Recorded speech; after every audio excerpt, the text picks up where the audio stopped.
Shabbat Shalom. Serve Yeshua, the Messiah. Today we're talking about service.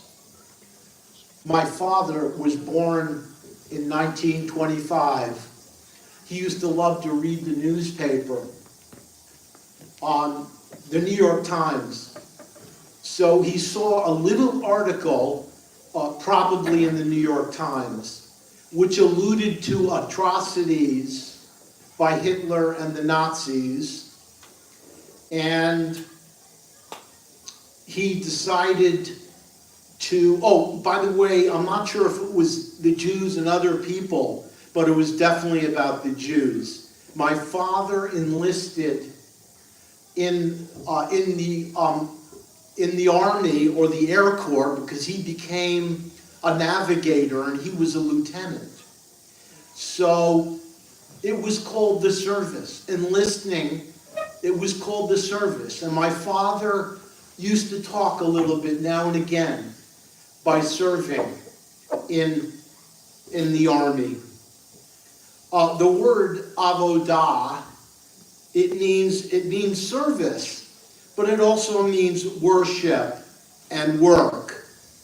In this Parashah, Va'era, Moses is saying to Pharaoh, "Let my people go, that they may serve me." Service to Pharaoh is slavery, and slavery to God is freedom. It also says, also in this Parshah, Moses says to Pharaoh, "Let my people go, that they may serve me in the wilderness." Have you ever been in the wilderness? Have you ever felt like, where is God? Why is he allowing me to go through this? I want to read from Lamentation. "It is good for a man to bear the yoke in his youth. Let him sit alone and be silent, since he has laid it upon him. Let him put his mouth in the dust. There may yet be hope.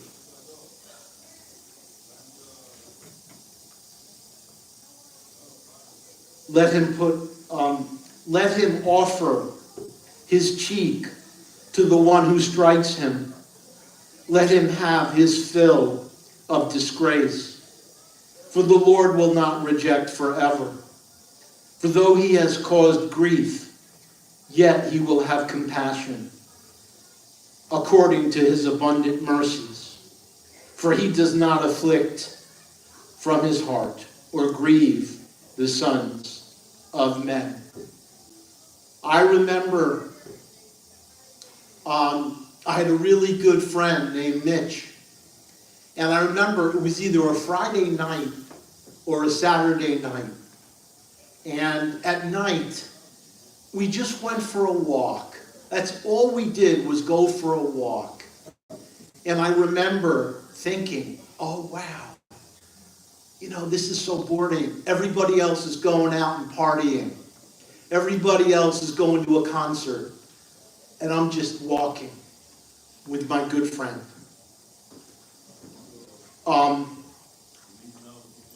Now Israel also was in the wilderness, as we know, for 40 years. Joseph, he was a slave and a prisoner for give or take 10 years. John the Immerser, he was in the wilderness before his public appearance to Israel. And Yeshua was in the wilderness 40 days and 40 nights. He was tempted by the adversary. And then in the wilderness, there was bitter water. And Moses took a stick and threw it into the water. And the waters were becoming sweet. God can make, if you are in the wilderness, God can turn that into sweetness. It's better to serve God in the wilderness than slavery in Egypt, where you could eat whatever you wanted. Let's talk now about righteous people in the scriptures who were called servants. In Exodus 32:13, the patriarchs were called servants, your servants. In Numbers 12:7, it says, he calls Moses, my servant, Moses. And in Judges 2 verse 8, it says that Joshua was a servant of Adonai, and King David, servant David. And in Zechariah 1 verse 6, it says that the prophets are called my servants, the prophets. Serve Yeshua, the Messiah.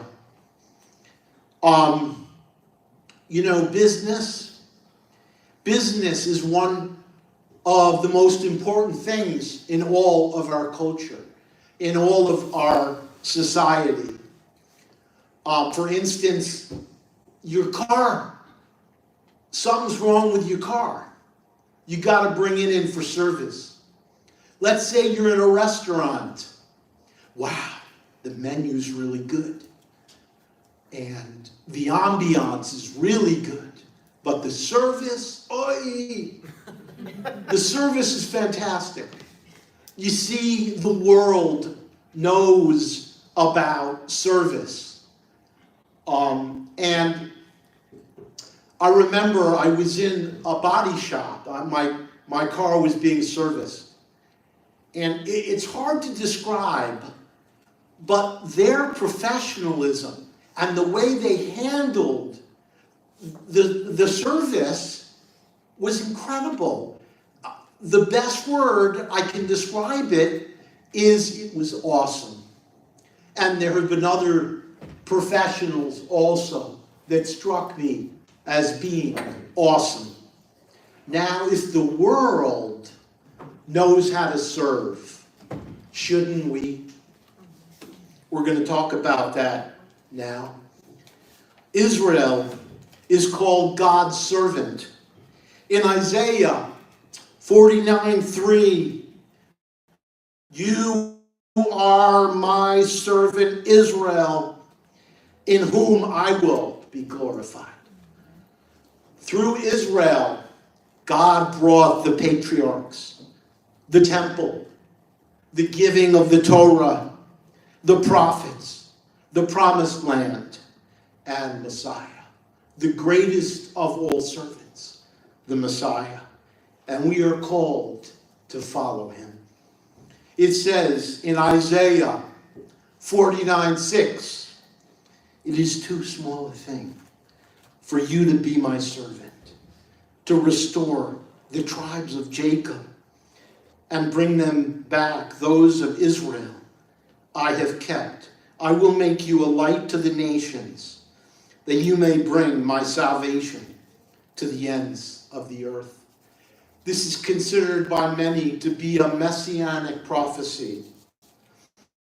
It talks about serving Messiah, serving Israel, and also the nations. And in Exodus 40:15, it says that the Kohanim are to serve me. The Kohanim are the holiest in people in ancient Israel.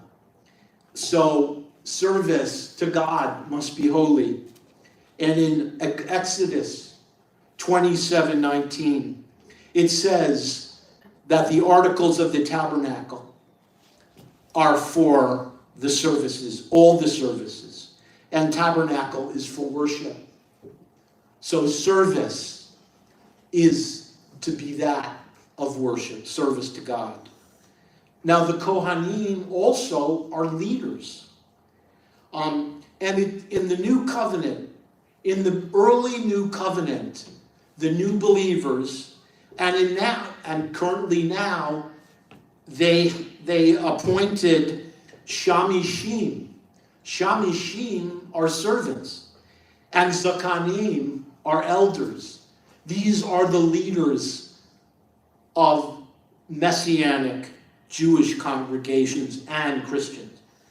Serve Yeshua, the Messiah. In Mark 9:35, Yeshua said, if anyone wants to be first, he must be the very last and the servant of all. In Matthew 23:11, Yeshua says, the greatest among you shall be your servant. Whoever exalts himself shall be humbled, and whoever humbles himself shall be exalted. And it talks about the household of Stephanus in 1 Corinthians 16:15. It says, they have devoted themselves in service to the Kedoshim, the believers. Are you doing service at Kehilat HaDerek? We need you, but you need us. You can be blessed, and we want to be blessed. It says in Malachi 3:18, you will again see the distinction between the righteous and the wicked to those who serve God, between the righteous and the wicked, between those who serve God and those who do not. We are called in 1 Peter 2:9, we are called a royal priesthood. As I said, the priests are the leaders. We are called also to be priests. Bob Dylan was a Jewish guy. He started out with some of the greatest songs, the greatest folk songs, The Times They Are A-Changing, and other songs.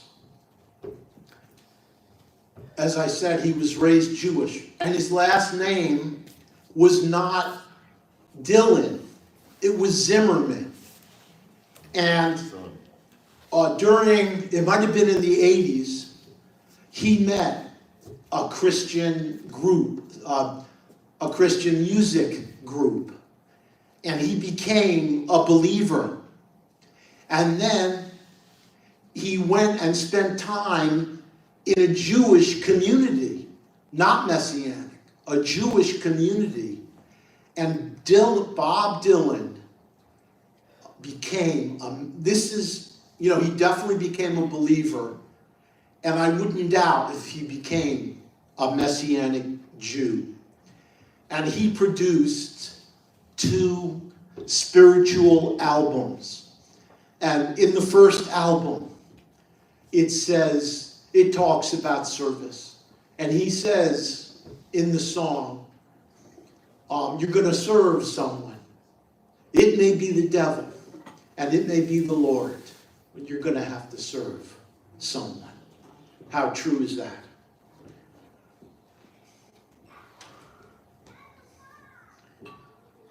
In 1 Timothy 1:12, it says, Paul, he considered, talking about God, he considered me faithful, appointing me to service. God is calling us to serve. It is an awesome calling. And in 1 Timothy 1:18, it says, fight the good fight. And now, a little bit about tennis. This is a light thing. A little bit about tennis. When you're playing tennis, you have points, and then points become a game, and then then goes to a set. So when you're playing with your opponent, the first thing you do is you serve into their court. It's the first part of the point. And if you lose, it's called love 15. And then it goes love 30. And then love 40. And that's if you miss the points.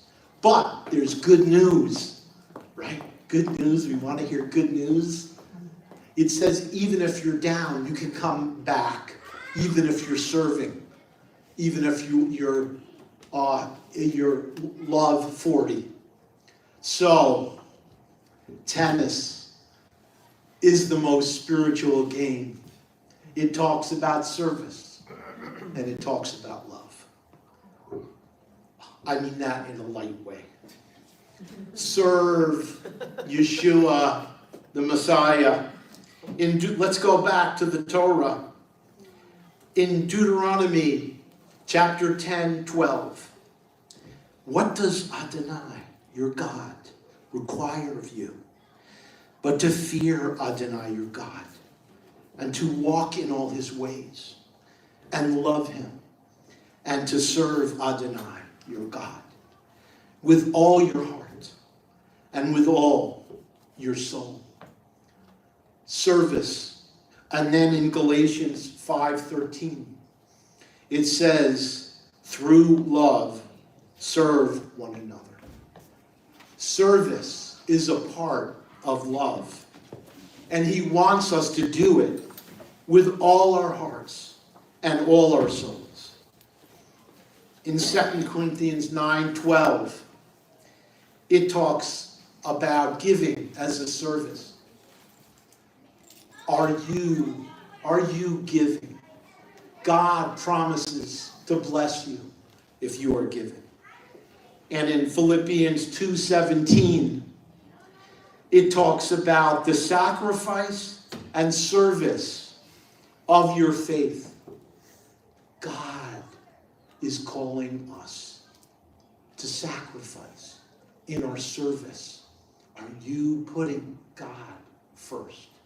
Are you putting your brothers and your sisters first? Are you putting your family members first? In Acts 20:18, Paul says he was serving Adonai with all humility and tears and trials which fell upon me.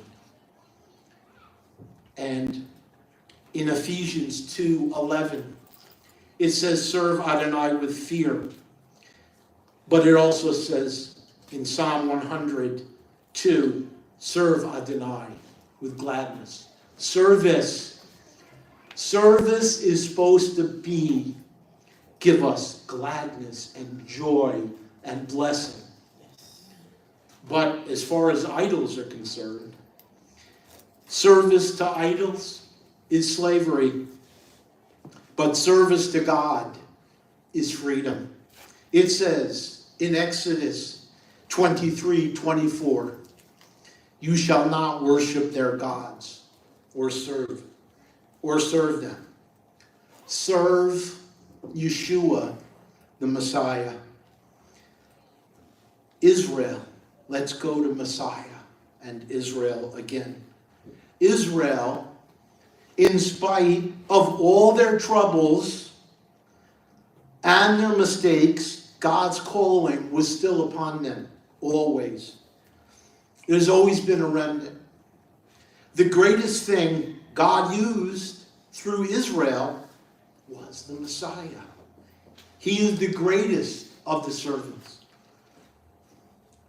But Israel was also greatly humbled, but also exalted through God. Yeshua also was greatly humbled, but he also was greatly exalted. In Romans 1:16, it says, for I am not ashamed of the good news. For it is the power of God for salvation to everyone who believes, to the Jew first, and also to the Greek. And Yeshua said, my teaching is not my own, but him who sent me. The greatest teacher, the most famous and greatest teacher in all of history said, my teaching is not my own, but him who sent me. Yeshua was saying, I get everything from my Father. In Philippians chapter 2, verse 8, serve Messiah. Serve Messiah in worship. Serve Messiah in the wilderness. Serve Messiah in leadership. Serve Messiah at Kehillat HaDerek. Serve Messiah with complete humility. Serve Messiah as part of a royal priesthood. Serve Messiah along with Israel. Serve Messiah with our giving. Serve Messiah with loving kindness. Serve Messiah in sacrifice. Serve Messiah with gladness. Serve Messiah with the good news. Philippians 2:8, and we'll wrap up here. Referring to Yeshua, it says, he humbled himself, becoming obedient to the point of death, even death on a stake. For this reason, God highly exalted him and gave him the name that is above every name, that at the name of Yeshua, every knee should bow, in heaven and on earth and under the earth, and every tongue profess that Yeshua, the Messiah, is Lord, to the glory of God the Father. Shabbat Shalom.